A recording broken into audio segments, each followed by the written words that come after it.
Hello students, I'm Dr. Satwinder Kaur and in this lecture I'm going to teach you about the theory of demand. So first concept जो हम discuss करेंगे that is related to desire, want and demand. So what is the meaning of desire first of all?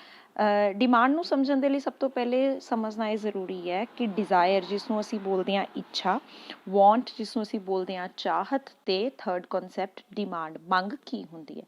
Desire ਦਾ ਮਤਲਬ ਹੁੰਦਾ ਹੈ that is ਜੇ ਉਹ ਚੀਜ਼ ਜਿਸ ਨੂੰ ਅਸੀਂ ਪ੍ਰਾਪਤ ਤਾਂ ਕਰਨਾ ਚਾਹੁੰਦੇ ਹਾਂ that is desire means we want but we don't have any resources right now.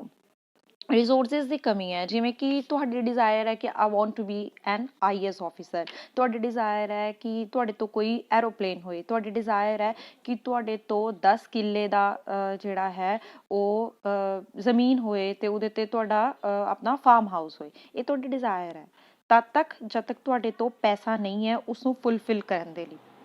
So this is known as desire. ਜਿਵੇਂ ਕਿ ਮੇਰੀ ਡਿਜ਼ਾਇਰ ਹੈ ਕਿ ਮੇਰਾ ਆਪਣਾ ਪਰਸਨਲ ਮੰਨ ਲਓ ਕਿ ਮੇਰਾ ਆਪਣਾ ਪਰਸਨਲ ਸਵੀਮਿੰਗ ਪੂਲ ਹੋਏ ਜਾਂ ਮੇਰਾ ਆਪਣਾ ਪਰਸਨਲ ਜਿਹੜਾ ਹੈ ਉਹ ਇੱਕ ਜਿਹੜਾ ਇੰਡਸਟਰੀ ਹੋਏ। ਫਿਲਹਾਲ ਉਹ ਮੇਰੀ ਡਿਜ਼ਾਇਰ ਹੈ ਬਿਕੋਜ਼ ਮੈਂ ਉਸਨੂੰ ਪ੍ਰਾਪਤ ਕਰਨਾ ਚਾਹੁੰਦੀ ਹਾਂ, ਬਟ ਮੇਰੇ ਤੋਂ ਇਸ ਟਾਈਮ ਦੇ ਉੱਤੇ ਕੋਈ ਰਿਸੋਰਸਿਸ ਨਹੀਂ ਨੇ ਉਹਨਾਂ ਨੂੰ ਪ੍ਰਾਪਤ ਕਰਨ ਦੇ ਲਈ ਕਿ ਮੈਂ ਹਜੇ ਕੋਸ਼ਿਸ਼ ਕਰ ਰਹੀ ਹਾਂ। That is desire. ਜਿਵੇਂ ਕਈਆਂ ਦੀ ਡਿਜ਼ਾਇਰ ਹੁੰਦੀ ਹੈ ਕਿ ਮੈਂ ਪ੍ਰਧਾਨ ਮੰਤਰੀ ਹੋਵਾਂ, ਮੈਂ ਮੁੱਖ ਮੰਤਰੀ ਹੋਵਾਂ, ਐਟ ਪ੍ਰੈਜ਼ੈਂਟ ਉਹ ਨਹੀਂ ਨੇ ਅਤੇ ਨਾ ਹਜੇ ਉਹ ਸਕਿੱਲਸ ਬਣਾ, ਹੋ ਸਕਦਾ ਕਿ ਉਹ ਉਸ ਤਰੀਕੇ ਦੇ ਨਾਲ ਪ੍ਰੈਪਰੇਸ਼ਨ ਕਰ ਰਹੇ ਹੋਣ ਬਟ ਉਹਨਾਂ ਤੋਂ ਹਜੇ ਰਿਸੋਰਸਿਸ ਨਹੀਂ ਨੇ।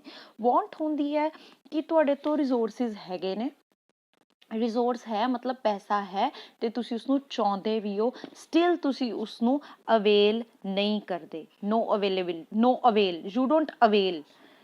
That means is a simple example ਮੈਂ ਦੇ ਸਕਦੀ ਹਾਂ। ਜਿਵੇਂ for example you are in a market, ਤੁਹਾਡਾ ਦਿਲ ਕਰ ਰਿਹਾ ਕਿ ਤੁਸੀਂ ਕੁਲਚਾ ਖਾਣਾ, ਠੀਕ ਹੈ, ਤੁਹਾਡੇ ਤੋਂ ਪੈਸੇ ਵੀ ਹੈਗੇ ਆ ਕਿ 10 ਰੁਪੀਜ਼ ਦਾ ਇੱਕ ਕੁਲਚਾ ਆਉਂਦਾ ਹੈ ਅਤੇ ਤੁਸੀਂ ਪਲਾਨ ਬਣਾ ਰਹੇ ਹੋ ਕਿ ਹਾਂ ਅੱਜ ਕੁਲਚਾ ਖਾਂਦੇ ਹਾਂ, ਬਟ ਇਮੀਡੀਏਟਲੀ ਤੁਸੀਂ ਸੋਚਿਆ ਨਹੀਂ ਘਰ ਰਾਜਮਾ ਚਾਵਲ ਬਣਿਆ, ਆਪਾਂ ਘਰ ਜਾ ਕੇ ਰਾਜਮਾ ਚਾਵਲ ਹੀ ਖਾਵਾਂਗੇ, ਰਹਿਣ ਦਿਓ। ਸੋ ਤੁਸੀਂ ਤੁਹਾਡੇ ਤੋਂ 10 ਰੁਪੀਜ਼ ਸੀਗੇ, ਦੈਟ ਮੀਨਸ ਕਿ ਤੁਹਾਡੇ ਤੋਂ ਪਾਵਰ ਸੀਗੀ, ਰਿਸੋਰਸ ਸੀਗਾ ਕਿ ਤੁਸੀਂ ਉਸਨੂੰ ਪਰਚੇਜ਼ ਕਰ ਸਕਦੇ ਹੋ, ਬਟ ਬਿਕੋਜ਼ ਨੀਅਤ ਵੀ ਸੀ, ਕੁਲਚਾ ਲੈਣਾ ਵੀ ਚਾਹੁੰਦੇ ਸੀ, ਬਟ ਫਿਰ ਵੀ ਕੁਝ ਕਾਰਨ ਕਰਕੇ ਤੁਸੀਂ ਉਸਨੂੰ ਸਕਿਪ ਕਰਤਾ, ਉਸਨੂੰ ਨਹੀਂ ਲਿਆ।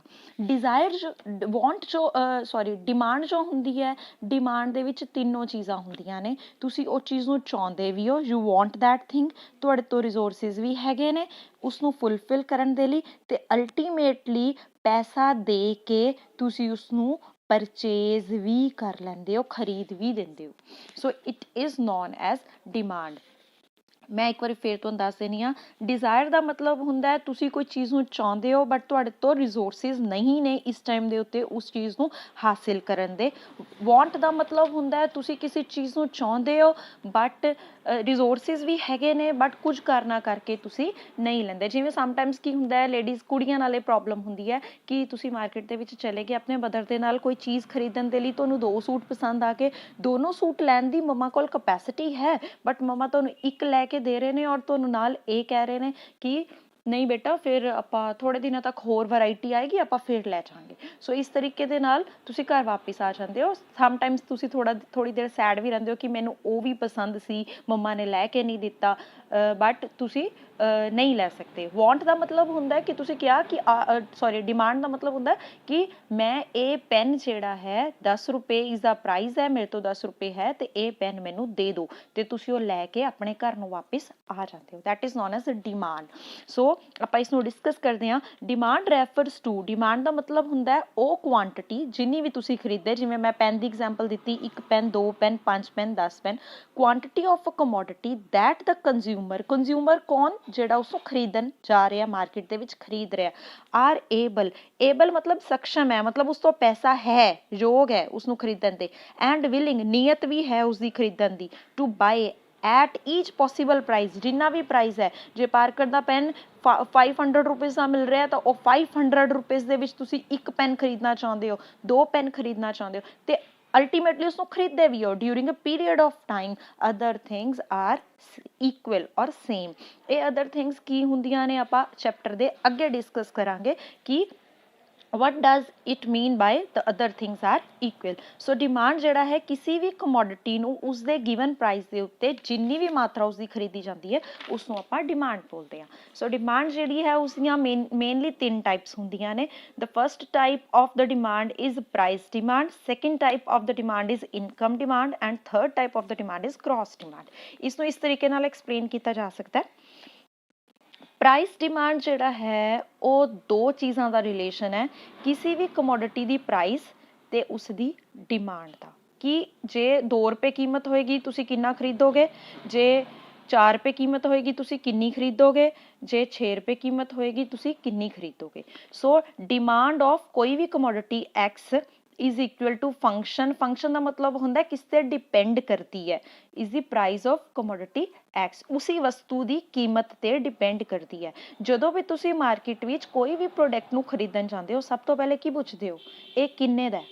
ਸੋ ਕਿਸੇ ਵੀ ਪ੍ਰੋਡਕਟ ਦੀ ਡਿਮਾਂਡ ਸਭ ਤੋਂ ਪਹਿਲਾ ਜਿਹੜਾ ਫੈਕਟਰ ਹੈ ਉਸੀ ਪ੍ਰੋਡਕਟ ਦੀ ਪ੍ਰਾਈਸ ਤੇ ਡਿਪੈਂਡ ਕਰਦੀ ਹੈ। So demand of X commodity, ਇਹ ਐਕਸ ਕਮੋਡਿਟੀ ਪੈਨ ਹੋ ਸਕਦਾ ਹੈ, ਮਤਲਬ D of pen is equal to function of price of pen. So this is known as price demand. Normally ਇਹ ਜਿਹੜਾ ਰਿਲੇਸ਼ਨਸ਼ਿਪ ਹੈ ਇਹ ਨੈਗੇਟਿਵ ਹੁੰਦਾ। ਨੈਗੇਟਿਵ ਦਾ ਮਤਲਬ ਮੈਂ ਤੁਹਾਨੂੰ ਦੱਸ ਦਿੰਦੀ ਹਾਂ ਕੀ ਹੁੰਦਾ। ਹਮੇਸ਼ਾ ਇਸ ਸਾਈਡ ਆਉਂਦਾ ਹੁੰਦਾ ਦੋ ਵੇਰੀਏਬਲਸ ਨੇ, ਇਹ ਇੱਕ ਡਿਪੈਂਡੈਂਟ ਹੈ ਇੱਕ ਇੰਡੀਪੈਂਡੈਂਟ ਹੈ। ਇੱਥੇ ਪ੍ਰਾਈਸ ਜਿਹੜਾ ਹੈ ਉਹ ਇੰਡੀਪੈਂਡੈਂਟ ਵੇਰੀਏਬਲ ਹੈ ਤੇ ਡਿਮਾਂਡ ਜਿਹੜਾ ਹੈ ਉਹ ਡਿਪੈਂਡੈਂਟ ਵੇਰੀਏਬਲ ਹੈ। ਪ੍ਰਾਈਸ ਇਸ ਕੇਸ ਦੇ ਵਿੱਚ ਪ੍ਰਾਈਸ ਡਿਮਾਂਡ ਤੇ ਡਿਪੈਂਡ ਨਹੀਂ ਕਰਦਾ, ਡਿਮਾਂਡ ਪ੍ਰਾਈਸ ਤੇ ਡਿਪੈਂਡ ਕਰਦੀ ਹੈ। ਕੀਮਤ ਕਿੰਨੀ ਹੋਏਗੀ ਉਹ ਦੇਖ ਕੇ ਤੁਸੀਂ ਪ੍ਰੋਡਕਟ ਨੂੰ ਖਰੀਦੋਗੇ। ਨੈਗੇਟਿਵ ਤੇ ਪੋਜ਼ਿਟਿਵ ਰਿਲੇਸ਼ਨਸ਼ਿਪ ਕੀ ਹੁੰਦੇ ਨੇ ਮੈਂ ਇਹ ਦੱਸ ਦਿੰਦੀ ਹਾਂ। ਜਦੋਂ ਦੋ ਐਰੋਜ਼ ਸੇਮ ਡਾਇਰੈਕਸ਼ਨ 'ਚ ਜਾਂਦੇ ਨੇ, ਇੱਕ ਉੱਪਰ ਜਾ ਰਿਹਾ ਦੂਜਾ ਵੀ ਉੱਪਰ ਜਾ ਰਿਹਾ, ਇੱਕ ਨੀਚੇ ਜਾ ਰਿਹਾ ਦੂਜਾ ਵੀ ਨੀਚੇ ਜਾ ਰਿਹਾ, ਇਸ ਨੂੰ ਬੋਲਦੇ ਨੇ ਪੋਜ਼ਿਟਿਵ ਰਿਲੇਸ਼ਨ। ਜਦੋਂ ਆਪੋਜ਼ਿਟ ਡਾਇਰੈਕਸ਼ਨਸ 'ਚ ਜਾਂਦੇ ਨੇ, ਇੱਕ ਉੱਪਰ ਜਾ ਰਿਹਾ ਦੂਜਾ ਨੀਚੇ ਜਾ ਰਿਹਾ, ਇੱਕ ਨੀਚੇ ਜਾ ਰਿਹਾ ਦੂਜਾ ਉੱਪਰ ਜਾ ਰਿਹਾ, ਇਸ ਨੂੰ ਬੋਲਦੇ ਨੇ ਨੈਗੇਟਿਵ ਰਿਲੇਸ਼ਨ। ਕਿਸੇ ਵੀ ਪ੍ਰੋਡਕਟ ਦੀ ਪ੍ਰਾਈਸ ਤੇ ਡਿਮਾਂਡ ਦਾ ਨਾਰਮਲ ਗੁੱਡਸ ਦੇ ਕੇਸ ਵਿੱਚ, ਨਾਰਮਲੀ ਕੇਸਿਸ ਦੇ ਵਿੱਚ ਨੈਗੇਟਿਵ ਰਿਲੇਸ਼ਨ ਹੁੰਦਾ ਹੈ। ਮਤਲਬ ਜੇਕਰ ਕੀਮਤ ਵੱਧ ਜਾਂਦੀ ਹੈ ਤਾਂ ਤੁਸੀਂ ਉਸ ਨੂੰ ਘੱਟ ਖਰੀਦਦੇ ਹੋ, ਡਿਮਾਂਡ ਘੱਟ ਕਰਦੇ ਹੋ। ਜੇ ਕੀਮਤ ਘੱਟ ਜਾਂਦੀ ਹੈ ਤਾਂ ਤੁਸੀਂ ਉਸ ਦੀ ਡਿਮਾਂਡ ਵੱਧ ਕਰਦੇ ਹੋ। So this is the negative relationship between price and demand. ਇੱਕ ਚੀਜ਼ ਹਮੇਸ਼ਾ ਯਾਦ ਰੱਖਣੀ ਹੈ ਕਿ ਹਮੇਸ਼ਾ ਇੰਡੀਪੈਂਡੈਂਟ ਵੇਰੀਏਬਲ ਪਹਿਲੇ ਲਿਖਣਾ ਹੈ, ਡਿਪੈਂਡੈਂਟ ਵੇਰੀਏਬਲ ਇਸ ਤਰੀਕੇ 'ਚ ਬਾਅਦ 'ਚ ਲਿਖਣਾ ਹੈ। ਵੀ ਪ੍ਰਾਈਸ ਦੇ ਵਧਣ ਨਾਲ ਡਿਮਾਂਡ ਘਟੀ ਹੈ ਤੇ ਪ੍ਰਾਈਸ ਦੇ ਘਟਣ ਨਾਲ ਡਿਮਾਂਡ ਵਧੀ ਹੈ। ਇਹ ਮੈਂ ਤੁਹਾਨੂੰ ਅੱਗੇ ਐਕਸਪਲੇਨ ਕਰਾਂਗੀ ਇਹ ਕਿਉਂ ਹੈ। ਕਿਉਂਕਿ ਜੇ ਤੁਸੀਂ ਇਸ ਤਰੀਕੇ ਨਾਲ ਲਿਖ ਸਕਦੇ ਹੋ ਕਿ ਡਿਮਾਂਡ ਦੇ ਵਧਣ ਨਾਲ ਪ੍ਰਾਈਸ ਘਟਿਆ ਤਾਂ ਇਹ ਰਿਲੇਸ਼ਨਸ਼ਿਪ ਗਲਤ ਹੋ ਜਾਏਗਾ। ਆਈ ਪਾਰਡਨ, ਜੇ ਤੁਸੀਂ ਲਿਖਦੇ ਹੋ ਕਿ ਡਿਮਾਂਡ ਦੇ ਵਧਣ ਨਾਲ ਪ੍ਰਾਈਸ ਘਟਦਾ, ਡਿਮਾਂਡ ਦੇ ਵਧਣ ਨਾਲ ਕਦੀ ਪ੍ਰਾਈਸ ਨਹੀਂ ਵਧਦਾ ਘਟਦਾ, ਡਿਮਾਂਡ ਦੇ ਵਧਣ ਨਾਲ ਹਮੇਸ਼ਾ ਪ੍ਰਾਈਸ ਵੱਧਦਾ ਹੈ, ਪੋਜ਼ਿਟਿਵ ਰਿਲੇਸ਼ਨ ਹੈ। ਸੋ ਇਹ ਰਿਲੇਸ਼ਨਸ਼ਿਪ ਇੱਥੇ ਨਹੀਂ ਬਣਾਉਣਾ ਇਸ ਤਰੀਕੇ ਨਾਲ। ਤੁਸੀਂ ਲਿਖਣਾ ਪ੍ਰਾਈਸ ਦੇ ਵਧਣ ਨਾਲ ਡਿਮਾਂਡ ਘਟਦੀ ਹੈ, ਪ੍ਰਾਈਸ ਦੇ ਘਟਣ ਨਾਲ ਡਿਮਾਂਡ ਵਧਦੀ ਹੈ। So this is the first one. So I feel very bad ਕਿ I am using pen on my book. Income demand, income demand ਮਤਲਬ ਉਹੀ ਦੋ ਕਨਸੈਪਟਸ ਦਾ ਰਿਲੇਸ਼ਨਸ਼ਿਪ ਹੈ। One is income of the consumer, ਜੋ ਉਸਨੂੰ ਖਰੀਦਣ ਜਾ ਰਿਹਾ ਉਸਦੇ ਕੋਲ ਕਿੰਨੇ ਪੈਸੇ ਹੈ, ਕਿੰਨੀ ਇਨਕਮ ਹੈ ਉਹਦੀ, ਤੇ ਉਸਦੀ demand. Other things R same. ਇਹ ਕੀ ਰਿਲੇਸ਼ਨਸ਼ਿਪ ਹੈ ਇਨਕਮ ਡਿਮਾਂਡ? ਇਨਕਮ ਡਿਮਾਂਡ ਹੈ ਕਿ ਜਿੰਨੇ ਤੁਹਾਡੇ ਤੋਂ ਪੈਸੇ ਹੁੰਦੇ ਆ ਤੁਸੀਂ ਉਨੀ ਪ੍ਰੋਡਕਟ ਦੀ ਡਿਮਾਂਡ ਕਰਦੇ ਹੋ। Sorry, demand of X commodity ਉਹੀ ਡਿਪੈਂਡੈਂਟ ਵੇਰੀਏਬਲ, ਫੰਕਸ਼ਨ ਹੈ ਇਨਕਮ ਆਫ ਦਾ ਕੰਜ਼ਿਊਮਰ। ਇਹ ਰਿਲੇਸ਼ਨ ਆਮ ਤੌਰ ਦੇ ਉੱਤੇ ਪੋਜ਼ਿਟਿਵ ਪਾਇਆ ਜਾਂਦਾ ਹੈ ਨਾਰਮਲ ਗੁੱਡਸ ਦੇ ਕੇਸ ਵਿੱਚ। ਕਿਹੜੀਆਂ ਗੁੱਡਸ ਦੇ ਕੇਸ ਵਿੱਚ ਰਿਲੇਸ਼ਨਸ਼ਿਪ ਨੈਗੇਟਿਵ ਹੋ ਸਕਦਾ ਉਹ ਆਪਾਂ ਅੱਗੇ ਡਿਸਕਸ ਕਰਾਂਗੇ। ਯੂਜ਼ੁਅਲੀ ਇਹ ਕੇਸ ਜਿਹੜਾ ਹੈ ਪੋਜ਼ਿਟਿਵ ਹੈ ਕਿ ਜਿਵੇਂ ਜਿਵੇਂ ਇੱਕ ਕੰਜ਼ਿਊਮਰ ਦੀ, ਇੱਕ ਬੰਦੇ ਦੀ ਇਨਕਮ ਵੱਧਦੀ ਹੈ। ਜੇ ਤੁਸੀਂ 2000 ਰੁਪਇਆ ਮਹੀਨਾ ਕਮਾ ਰਹੇ ਹੋ ਤੁਸੀਂ ਉਸ ਤਰੀਕੇ ਨਾਲ ਪ੍ਰੋਡਕਟ ਖਰੀਦਦੇ ਹੋ। ਜੇ ਤੁਸੀਂ 5000 ਕਮਾਉਣ ਲੱਗੇ ਤੁਸੀਂ ਉਸ ਤਰੀਕੇ ਨਾਲ ਉਨੀ ਕੁਆਂਟਿਟੀ ਖਰੀਦੋਗੇ। ਜੇ ਤੁਸੀਂ 50000 ਰੁਪਇਆ ਮਹੀਨਾ ਕਮਾ ਰਹੇ ਹੋ ਤਾਂ ਉਸ ਅਕੋਰਡਿੰਗਲੀ ਡਿਮਾਂਡ ਕਰੋਗੇ। ਆਮ ਤੌਰ ਦੇ ਉੱਤੇ ਤੁਸੀਂ ਇਸਨੂੰ ਆਪਣੀ ਫੈਮਿਲੀ ਦੇ ਕੇਸ 'ਚ ਲੈ ਸਕਦੇ ਹੋ ਕਿ ਮੰਨ ਲਓ ਜੇਕਰ ਤੁਹਾਡੀ ਫੈਮਿਲੀ ਦੀ ਜਾਂ ਕਿਸੇ ਦੀ ਵੀ ਇਨਕਮ ਘੱਟ ਹੈ ਤਾਂ ਉਹ ਹੋ ਸਕਦਾ ਹੈ ਕਿ ਵੀਕਲੀ ਜਾਂ ਡੇਲੀ ਜਿਹੜਾ ਹੈ ਉਹ ਪ੍ਰੋਡਕਟ ਨੂੰ ਲੈ ਕੇ ਆ ਰਹੇ ਨੇ ਘਰ ਦੇ ਵਿੱਚ। ਜੇਕਰ ਤੁਸੀਂ ਮੰਨ ਲਓ ਕਿ ਜੇ ਇਨਕਮ ਵੱਧ ਜਾਂਦੀ ਹੈ, ਮੰਨ ਲਓ 50,000 ਪਰ ਮੰਥ ਹੋ ਗਈ, 1 ਲੱਖ ਪਰ ਮੰਥ ਹੋ ਗਈ, ਤਾਂ ਘਰ ਦੇ ਵਿੱਚ ਰਾਸ਼ਨ ਇਕੱਠਾ ਆਉਣ ਲੱਗ ਜਾਂਦਾ। ਮਤਲਬ ਕਿ ਪਹਿਲੇ ਤਾਂ ਤੁਹਾਡੇ ਘਰ 'ਚ ਇੱਕ ਘੀ ਦਾ ਪੈਕੇਟ ਆ ਰਿਹਾ, ਫਿਰ ਜਦੋਂ ਤੁਹਾਡੀ ਇਨਕਮ ਇਨਕਰੀਜ਼ ਹੋ ਗਈ ਤਾਂ ਤੁਸੀਂ ਪੂਰੇ ਮਹੀਨੇ ਦਾ ਮਤਲਬ 4 ਘੀ ਦੇ ਪੈਕੇਟ ਇਕੱਠੇ, 2 ਨਮਕ ਦੀਆਂ ਥੈਲੀਆਂ ਇਕੱਠੀਆਂ ਐਂਡ ਸੋ ਔਨ ਤੁਸੀਂ ਲੈ ਕੇ ਆਉਣਾ ਸ਼ੁਰੂ ਕਰ ਦਿੰਦੇ ਹੋ। ਜੇਕਰ ਤੁਸੀਂ ਪਹਿਲੇ ਇਨਕਮ ਘੱਟ ਹੈ ਤਾਂ ਤੁਸੀਂ 1 ਕਿਲੋ ਪਿਆਜ਼ ਰੋਜ਼ ਦਾ ਲੈ ਰਹੇ ਹੋ, ਜਦੋਂ ਤੁਹਾਡੀ ਇਨਕਮ ਵੱਧ ਗਈ ਤਾਂ ਹੋ ਸਕਦਾ ਤੁਸੀਂ 2 ਬੋਰੀਆਂ ਪਿਆਜ਼ ਦੀਆਂ ਇਕੱਠੀਆਂ ਹੀ ਘਰ ਦੇ ਵਿੱਚ ਰੱਖ ਲਓ ਕਿ ਹਾਂ ਵੀ ਸਾਰੇ ਮਹੀਨੇ ਦਾ ਇਕੱਠਾ ਆ ਗਿਆ ਜਾਂ ਜਦੋਂ ਤੱਕ ਚੱਲੇਗਾ।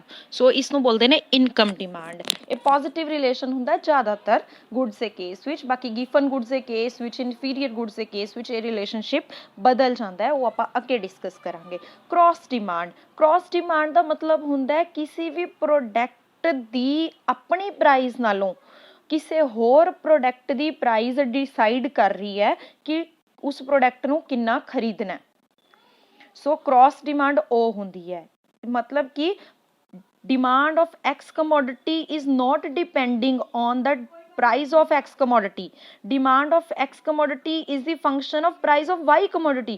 ਕਿਸੇ ਇੱਕ ਪ੍ਰੋਡਕਟ ਦੀ ਡਿਮਾਂਡ ਕਿਸੇ ਦੂਜੇ ਪ੍ਰੋਡਕਟ ਦੀ ਪ੍ਰਾਈਸ ਤੇ ਡਿਪੈਂਡ ਕਰਦੀ ਹੈ। ਇਸਦੇ ਵਿੱਚ ਇਸਨੂੰ ਅਸੀਂ ਰਿਲੇਟਡ ਗੁੱਡਸ ਵੀ ਕਹਿੰਦੇ ਆ। ਕ੍ਰਾਸ ਡਿਮਾਂਡ ਜਿਹੜੀ ਹੈ ਉਹ ਰਿਲੇਟਡ ਗੁੱਡਸ ਦਾ ਕਨਸੈਪਟ ਹੈ। ਇਹ ਰਿਲੇਟਡ ਗੁੱਡਸ ਦੋ ਹੁੰਦੀਆਂ ਨੇ। ਪਹਿਲਾ ਹੈ substitute goods. One is the substitute goods. ਇਸਨੂੰ ਪੰਜਾਬੀ ਚ ਬੋਲਦੇ ਨੇ ਬੇਟਾ ਪ੍ਰਤੀਸਥਾਪਿਤ ਵਸਤੂਆਂ। ਮੈਂ ਤਾਂ ਦੱਸ ਦੇਣੀ ਆ ਕਿਉਂਕਿ ਪੇਪਰ 'ਚ ਕਈ ਵਾਰ ਤੁਹਾਡੇ ਕੁਐਸਚਨ ਆ ਜਾਂਦੇ ਹੁੰਦੇ ਨੇ ਪੰਜਾਬੀ ਮੀਡੀਅਮ ਵਾਲਿਆਂ ਨੂੰ, ਉਹਨਾਂ ਨੂੰ ਕਈ ਵਾਰ ਤੱਕ ਇਸ ਚੀਜ਼ ਦੀ ਪ੍ਰੋਬਲਮ ਹੋ ਜਾਂਦੀ ਹੈ। ਸੋ ਸਬਸਟੀਟਿਊਟ ਗੁੱਡਸ ਹੁੰਦੀਆਂ ਨੇ ਪ੍ਰਤੀਸਥਾਪਿਤ ਵਸਤੂਆਂ। ਇਹ ਕੀ ਹੁੰਦੀਆਂ ਨੇ? ਪਹਿਲੀਆਂ ਇਹ ਨੇ, ਦੂਜੀਆਂ ਨੇ ਕੰਪਲੀਮੈਂਟਰੀ ਗੁੱਡਸ। ਇਹਨੂੰ ਬੋਲਦੇ ਨੇ ਪੂਰਕ ਵਸਤੂਆਂ। ਸਬਸਟੀਟਿਊਟ ਗੁੱਡਸ ਹੁੰਦੇ ਨੇ ਜਿਵੇਂ ਸਬਸਟੀਟਿਊਟ ਇੱਕ ਦੂਜੇ ਦਾ, ਜਿਵੇਂ ਕਿ ਮੈਂ ਤੁਹਾਨੂੰ ਟੀਚ ਕਰ ਰਹੀ ਹਾਂ ਅੱਜ, ਮੰਨ ਲਓ ਕਿ ਕੱਲ ਮੇਰੀ ਜਗ੍ਹਾ ਦੇ ਉੱਤੇ ਕੋਈ ਹੋਰ ਟੀਚਰ ਤੁਹਾਨੂੰ ਇਕਨੋਮਿਕਸ ਟੀਚ ਕਰ ਰਿਹਾ, ਉਹ ਮੇਰਾ ਸਬਸਟੀਟਿਊਟ ਹੋਏਗਾ। ਇਸੇ ਤਰੀਕੇ ਨਾਲ ਸਬਸਟੀਟਿਊਟ ਗੁੱਡਸ ਹੁੰਦੀਆਂ ਨੇ, ਜਿਵੇਂ ਤੁਹਾਡੇ ਘਰ ਦੇ ਵਿੱਚ ਕੋਈ ਆ ਜਾਂਦਾ ਗੈਸਟ, ਤਾਂ ਤੁਸੀਂ ਸਭ ਤੋਂ ਪਹਿਲੇ ਕੁਐਸਚਨ ਕੀ ਪੁੱਛਦੇ ਹੋ? ਚਾਹ ਪੀਓਗੇ ਕਿ ਕੌਫੀ?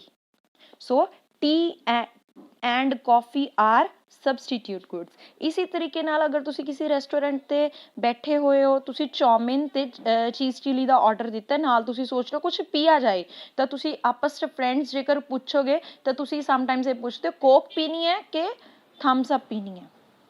ਸੋ ਕੋਕ ਔਰ ਪੈਪਸੀ ਔਰ Thums up, these are also substitute goods, ਇੱਕ ਦੂਜੇ ਦਾ ਸਬਸਟੀਟਿਊਟ ਕਰਦੇ ਨੇ। ਇਸੇ ਤਰੀਕੇ ਨਾਲ ਜੇ ਤੁਸੀਂ ਸਿਰ ਧੋਣਾ, ਤੁਹਾਡੇ ਲਈ ਸਬਸਟੀਟਿਊਟ ਗੁੱਡਸ ਕੀ ਹੈ? ਡਵ ਦਾ ਸ਼ੈਂਪੂ ਹੈ, ਸਨਸਿਲਕ ਦਾ ਸ਼ੈਂਪੂ ਹੈ, ਕਲੀਨਿਕ ਪਲੱਸ ਦਾ ਸ਼ੈਂਪੂ ਹੈ। ਸੋ ਇਹ ਸਾਰੀਆਂ ਸਬਸਟੀਟਿਊਟ ਗੁੱਡਸ ਨੇ। ਇਹਨਾਂ ਦੇ ਕੇਸ ਦੇ ਵਿੱਚ ਆਪਾਂ ਇਸ ਚੀਜ਼ ਨੂੰ ਸਮਝਣ ਦੀ ਕੋਸ਼ਿਸ਼ ਕਰਦੇ ਹਾਂ ਕਿ ਇਸ ਦੇ ਕੇਸ ਵਿੱਚ ਅਸੀਂ ਕਿਹਾ cross demand is equal to demand of X commodity is the function of price of Y commodity. ਇਸਨੂੰ ਸਬਸਟੀਟਿਊਟ ਗੁੱਡਸ ਦੇ ਕੇਸ ਵਿੱਚ ਸਮਝਣ ਦੀ ਕੋਸ਼ਿਸ਼ ਕਰਦੇ ਹਾਂ। Demand of X commodity is the function of price of Y commodity. ਮੰਨ ਲਓ ਇੱਥੇ ਆਪਾਂ ਐਕਸਪਲੇਨ ਕਰਦੇ ਹਾਂ, ਪ੍ਰਾਈਸ ਆਫ ਕਾਫੀ ਇਨਕਰੀਜ਼ ਹੋ ਗਿਆ। ਰੱਟਾ ਨਹੀਂ ਮਾਰਨਾ, ਕਨਸੈਪਟ ਸਮਝਣਾ ਹੈ। ਪ੍ਰਾਈਸ ਆਫ ਕਾਫੀ ਇਨਕਰੀਜ਼ ਹੋ ਗਿਆ। ਕਾਫੀ ਦੇ ਪ੍ਰਾਈਸ ਇਨਕਰੀਜ਼ ਹੋਣ ਦਾ ਇੰਪੈਕਟ ਕੀ ਗਿਆ? ਇੰਪੈਕਟ ਇਹ ਗਿਆ ਕਿ ਕਾਫੀ ਦੀ ਡਿਮਾਂਡ ਡਿਕਰੀਜ਼ ਹੋ ਗਈ। ਜਦੋਂ ਕਾਫੀ ਦੀ ਡਿਮਾਂਡ ਡਿਕਰੀਜ਼ ਹੋ ਗਈ, ਡਿਮਾਂਡ ਕਿਸ ਦੀ ਵੱਧ ਗਈ? Yes, demand of tea will increase. So ਇਹ ਚੀਜ਼ ਹੈ, ਇਹ ਬਚ ਗਿਆ ਆਪਣਾ, ਇਹ ਐਕਸਟਰਾ ਹੈ, ਇਹ ਮੈਂ ਤੁਹਾਨੂੰ ਸਮਝਾਉਣ ਲਈ ਲਿਖਿਆ ਸੀ ਸਿਰਫ।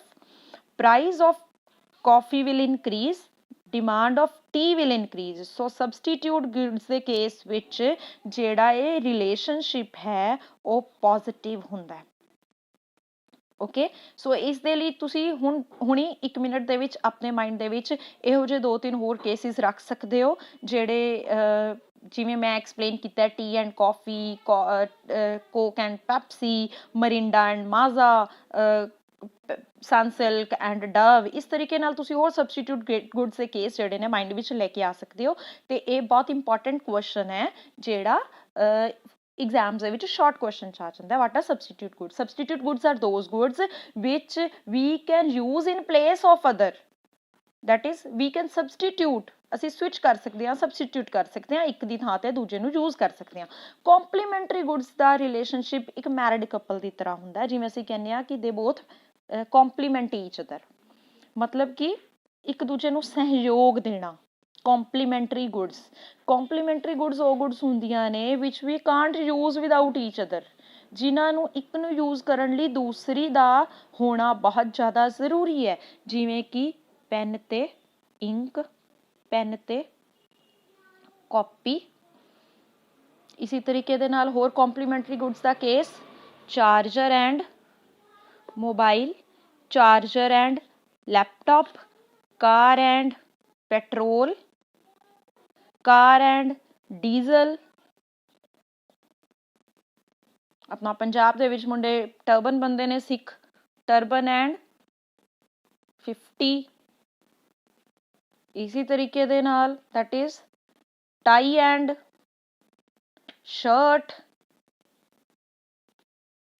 ਬੜੀਆਂ examples ਨੇ there are thousands of examples mobile and battery sim and phone laptop and charger fan and electricity stamp pad and stamp so there are so many examples of complementary goods so ਆਪਾਂ ਇੱਕ example ਚੁੱਕ ਕੇ ਇਸ ਨੂੰ explain ਕਰਦੇ ਹਾਂ ਕਿ ਇਹਨਾਂ ਦਾ relationship ਕੀ ਹੋਏਗਾ ਮੰਨ ਲਓ ਕਿ ਪੈਟਰੋਲ ਦਾ ਪ੍ਰਾਈਸ ਵੱਧ ਗਿਆ ਜਾਂ ਆਪਾਂ ਮੰਨ ਲਓ ਕਿ ਕਾਰ ਦਾ ਪ੍ਰਾਈਸ ਵੱਧ ਗਿਆ ਜੋ ਵੀ ਇੱਕ ਚੀਜ਼ ਲੈ ਲਓ ਮੰਨ ਲਓ ਕਿ ਪੈਟਰੋਲ ਦਾ ਪ੍ਰਾਈਸ ਵੱਧ ਗਿਆ